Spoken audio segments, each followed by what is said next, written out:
一份针对2024届毕业生就业调研形成的报告显示，今年普通本科院校的硕博毕业生 offer 获得率为 33.2%， 和去年相比下降17个百分点，同时也低于普通本科院校的毕业生 43.9% 的 offer 获得率。什么他妈的叫惊喜？什么？教育部于2020年扩招了 18.9 万名硕士研究生，招收了377万硕士研究生，但是这项政策只是政府一项采用的以时间还空间的策略，延迟的就业焦虑在3年后还是来了。陈维是河北县城老家一名考上一本院校的极少数优秀学生，常常是父母挂在嘴边的别人家的好孩子。在2020年成功上岸河北一所普通一本院校的环境科学与工程专业硕士。今年春节后，陈维以至少8000元每月的期望薪资陆续投出去80余份简历，大多数都石沉大海，少数能获得面试通知的 offer 也并不理想。在频繁和环保公司人力专员以及同学沟通过程中，他发现同专业本科生更容易拿到合适的 offer， 研究生因更多想进入对口的科研机构，反而工作方向更窄，找工作更难。即使研究生将简历投向对口的企业，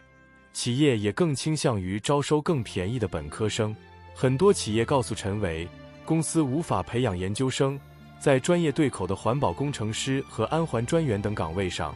本科生的技能就已足够了。截至5月中旬，陈维所在班级中20多个有意向找工作的研究生成功拿到 offer 的同学不足10个。智联招聘于3月下旬至4月中旬，针对2024届毕业生调研形成的大学生就业力调研报告显示，今年普本院校的硕博毕业生 offer 获得率为 33.2%， 较去年下降17个百分点，同时也低于普本院校本科毕业生的 offer 获得率 43.9%， 这是此前从未出现过的现象。智联招聘执行副总裁李强表示，从智联的长期观察来看，硕博的求职进展一直以来都好于本科，直到今年呈现出本科更好的态势。这一态势在普本院校中更为凸显，去年普本硕士的 offer 获得率为 50.5%， 高于普本本科的 46.6%。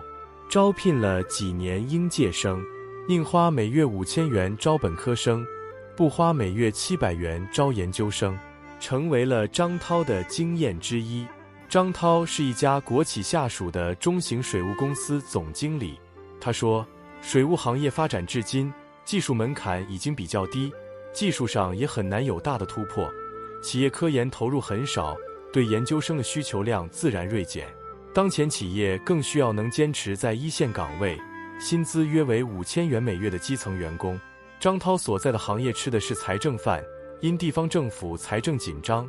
最近张涛一直在处理企业大量的应收账款问题。他说，从地方政府以及同行给的反馈可以看到，大家对于接下来的水务行业市场预期较谨慎，因此公司对应届生需求，尤其是成本更高的研究生需求，相比以往会进一步减少。现在企业招应届生更多只是为了完成被安排的容纳就业指标。张涛管理的这家近3000人的公司中，约 80% 为一线工作人员，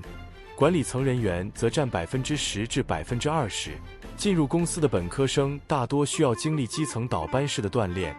然后再逐渐朝着技术人员、厂长的方向发展。张涛说，目前学历内卷，研究生工资待遇不会太高，但一线工作岗位也不太喜欢招研究生，因为很多研究生心理预期更高，流动性也更高，而普通的一本院校甚至优秀的2本院校毕业生已能满足用人需求，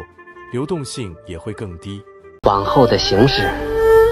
会更加困难。21世纪教育研究院院长熊丙奇表示，从经济发展现状看，目前硕博士的人才供给，尤其是学术性的硕博士，已经超过了社会需求。面临不确定的宏观环境，企业更倾向于降本增效。在能力大致相当的情况下，企业更倾向于招聘对薪酬预期较低的普本本科毕业生。业内人士观察到，初创、小微和对实践经验要求高而学历要求低的企业，更愿意招本科而非硕博人才。其中，初创、小微企业通常处于快速发展阶段，对人才的需求较为灵活多样。由于资源和预算的限制，他们可能更倾向于招聘成本较低、能够快速上手并适应企业文化和工作环境的本科毕业生。智联招聘调研数据显示，2024届已签约的毕业生中，36.8%的本科生签约了小微企业，高于硕博毕业生6个百分点。5月快过完了，一亩口袋才知晓。